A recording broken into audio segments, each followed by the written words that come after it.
இயேசு எப்படியெல்லாம் செஞ்சாரோ அப்படியெல்லாம் செய்யறது தான் ஊழியம்.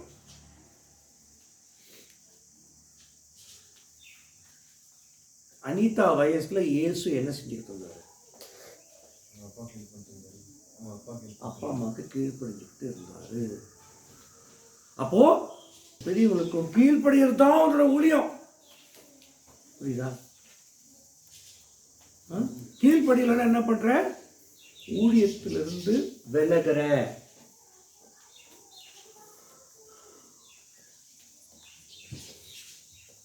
பன்னெண்டு வயசுல இயேசு என்ன செஞ்சாரு? நியாய சாஸ்திரிகளோட போய் விவாதம் பண்ற அளவுக்கு அவருக்கு வேத ஞானம் இருந்துச்சு. அவர் தான் வேத ஞானம். இது எப்படி அது எப்படி அப்படின்னு கேள்வி கேட்கிறாரு. அப்போ பைபிள் நிறைய படிச்சிருக்கிறாருன்னு அர்த்தம். இப்போ பைபிள் படிக்கிறது ஒரு ஊழியம்.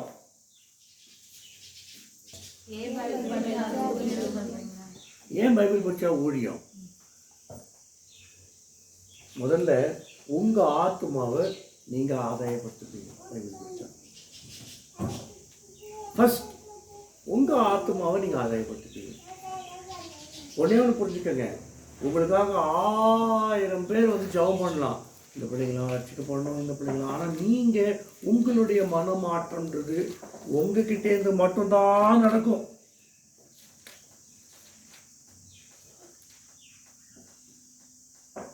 உங்களுடைய மனதை மாற்றக்கூடிய சக்தி வேதத்துக்கு உண்டு, தேவ வார்த்தைக்கு உண்டு. தேவ வார்த்தை ஜீவன் உள்ளது.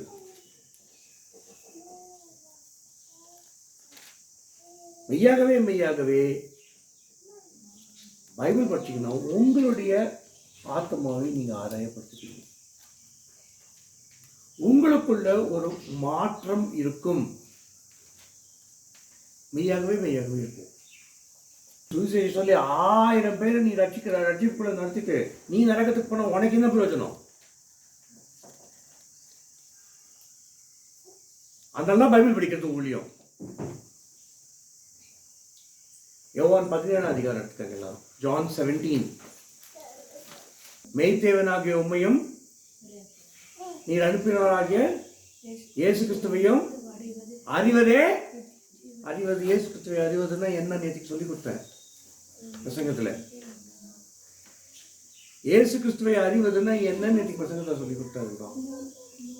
பைபிளை வாசிப்பது, தியானிப்பது, பைபிளை கை கொள்ளுவது.